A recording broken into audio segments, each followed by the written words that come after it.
Good evening everyone, I'm Moonspirit and welcome back to the Moonspirit Experience. What do most horror games have in common these days? Well, they either take place in the woods, in a haunted mansion, or in an abandoned prison or building. But what about in outer space? Well, there are a few games out there, but there is one game in particular that came out in 2008 that became a sensational hit for being one of the most scariest games for its time, and that game is Dead Space. Or as I like to call it, the Alien of gaming.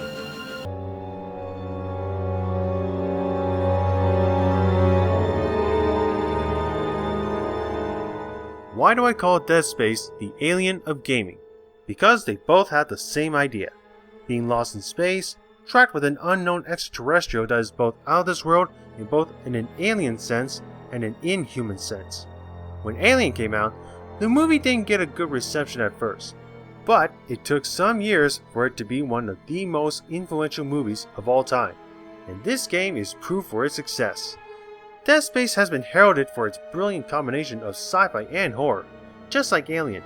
But is this game worthy of this praise? Let's find out.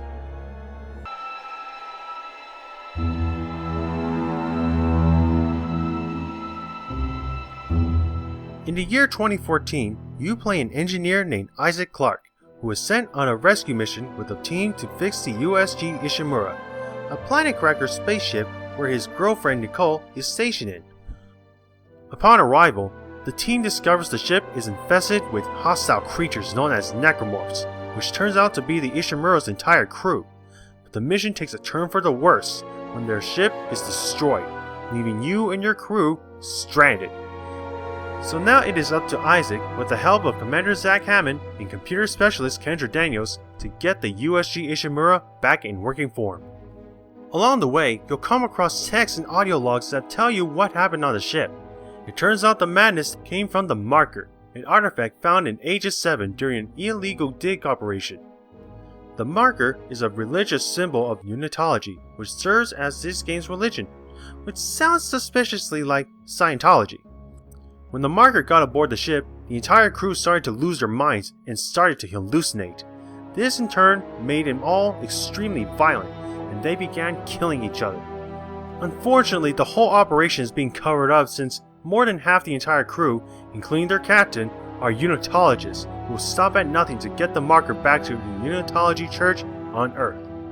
Hell, even on the ship, there's a doctor named Dr. Mercer who is so devout that he truly believes the chaos and carnage on the ship is divine. And because of his delusion, he creates all sorts of havoc, believing what he is doing is God's work. And that's what makes this game even scarier. The horror element in this universe being considered a divine entity. Religion. Even in the future, it can turn a disaster into something more deadly if misused.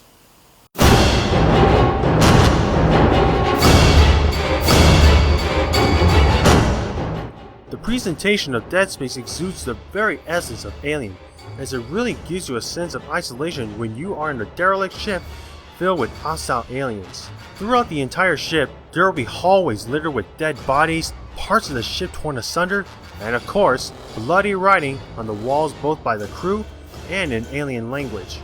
Soon there will be parts of the ship that are covered in some sort of organic material that pretty much makes it look like human flesh was slapped on the wall.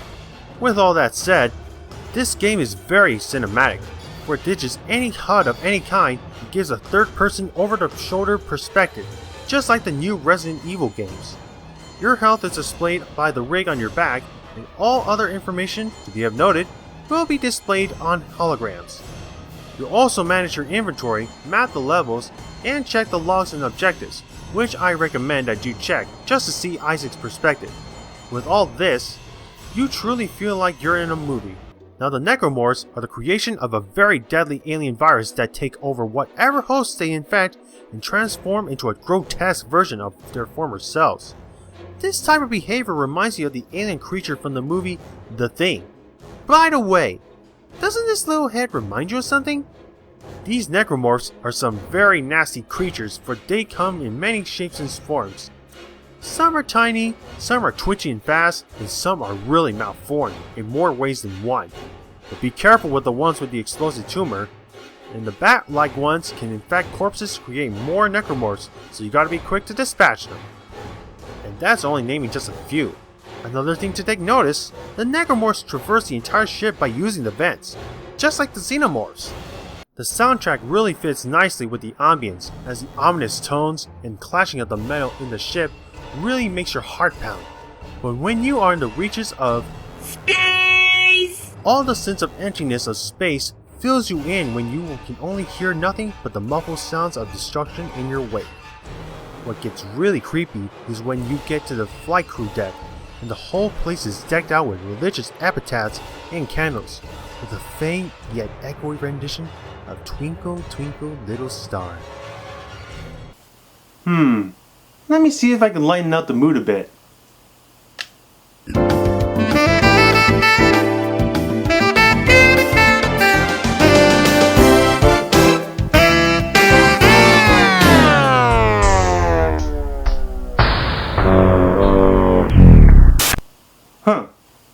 Well, that's unfortunate.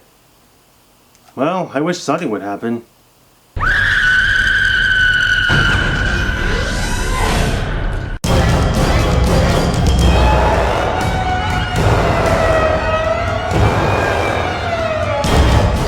Because you are faced against alien space zombies, these necromorphs cannot be killed by conventional means. That's right, shooting them in the head mildly angers them as they still attack you while decapitated. So to kill these necromorphs, you must strategically dismember your enemies, as the game puts it. This game mechanic really makes you think on your toes when facing hordes of necromorphs. But if you get trapped in a corner or run out of ammo, you can also melee attack your enemies by swinging your weapon at them and stomping them out. The punch is pretty useless, but Isaac is an engineer, not a fighter, so close quarters combat is not his forte, of course. But it's quite surprising that the stomp attack is strong enough to cut off limbs. Then again, that suit does look as heavy as Iron Man's suit. And because Isaac is an engineer, his weapons mostly consist of engineering tools. The plasma cutter is his primary weapon of choice, which you can get an achievement just by using this weapon only. Acquiring schematics as you explore each of the levels will help Isaac create a new arsenal of improvised futuristic weapons, as well as new items.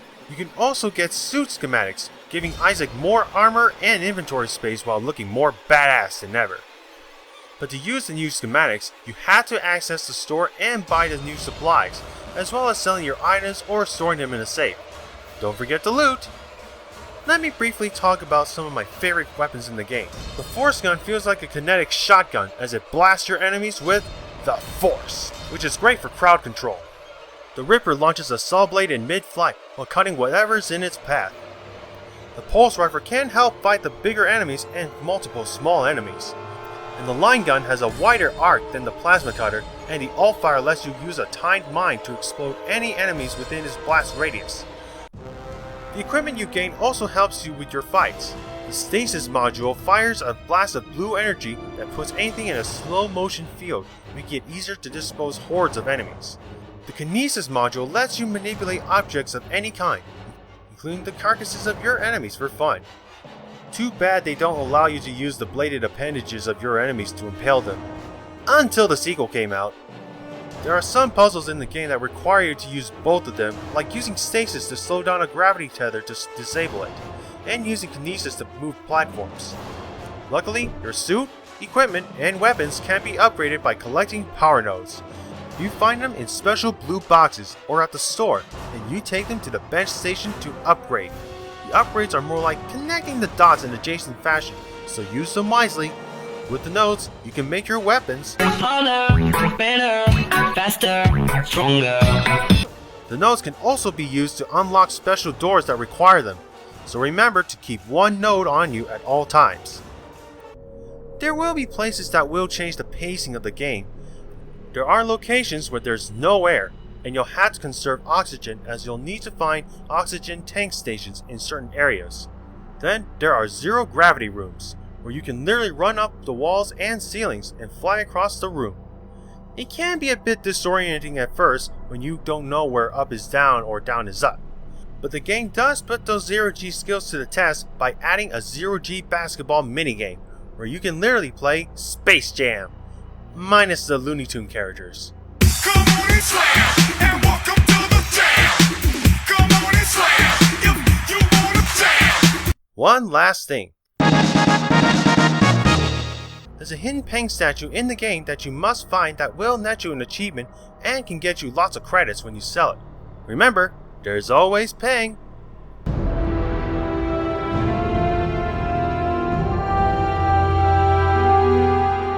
After losing your commanding officer, you are now helping Dr. Terrence Kyne, one of the surviving crew members of the USG Ishimura. He tells you that in order to stop all this madness, you must retrieve the marker and return it to the colony where it was dug up. And as a token of his trust to you, he gives you access to the shuttle, whereas Dr. Mercer makes one final attempt to stop you, but to no avail. After retrieving the marker, you go to the shuttle to escape with Dr. Kyne, only the shuttle leaves without you and Dr. Kyne gets shot. What you say?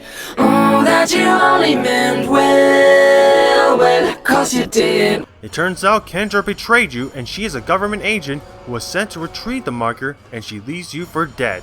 But Nicole helps you retrieve the shuttle back and both you and her head into the space colony in Aegis 7 to return the marker. After doing so, the levitating chunk of the planet becomes untethered and it begins to hurl down towards the planet. As you escape, Kendra returns to steal the marker again, but Kendra reveals to Isaac a terrifying truth. Nicole was dead the whole time.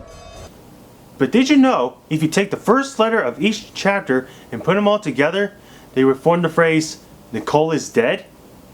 Pretty clever with the subliminal message there, guys. As Isaac hurries back to the shuttle, a gigantic tentacle comes out and kills Kendra. Now Isaac is now face to face with the Hive Mind, the creature that is controlling the Necromorphs. Don't be too overwhelmed by its gigantic presence, for it's actually easy to fight if you can read its attack patterns.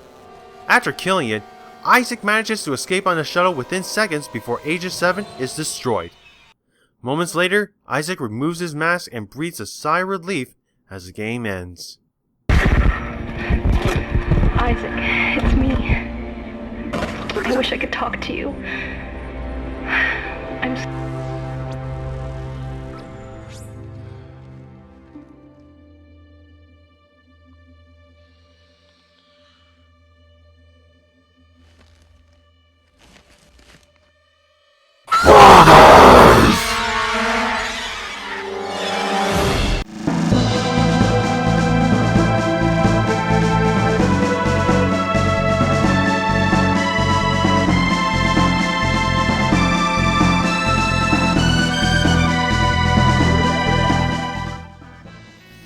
Dead Space becomes replayable when a new Game Plus is added with all your upgraded equipment. Plus, you can also gain a military suit that makes you look like some sort of sci-fi skeleton from Minecraft. There is also a new difficulty called Impossible Mode, which can be beaten if you analyze the game that well. There's also a text log about Isaac Clarke's past, if you're interested. This is one of the few games I have completed 100% because the achievements are kind of easy if you play enough times. Nevertheless, it's not about the ending of the journey, but the journey itself, and I wouldn't mind doing it all over again. Dead Space really set the bar for the survival horror franchise, and the franchise can only go up from here, or down in the case of Dead Space 3. I'll get to that on another day. Anyway, the game is definitely scary with the atmosphere it invokes, which brings the tension even higher. The enemies that you encounter are frightening enough to leave a lasting impression, but you truly feel like a badass when you create some really cool weaponry and take the fight to them. It's truly quite the experience, for it doesn't feel like playing a video game, but more like an interactive movie, and that makes the experience all the better. And that is why Dead Space is out of this world. That's all the time I have for you all today, so until then, I'm Moonspirit saying good night.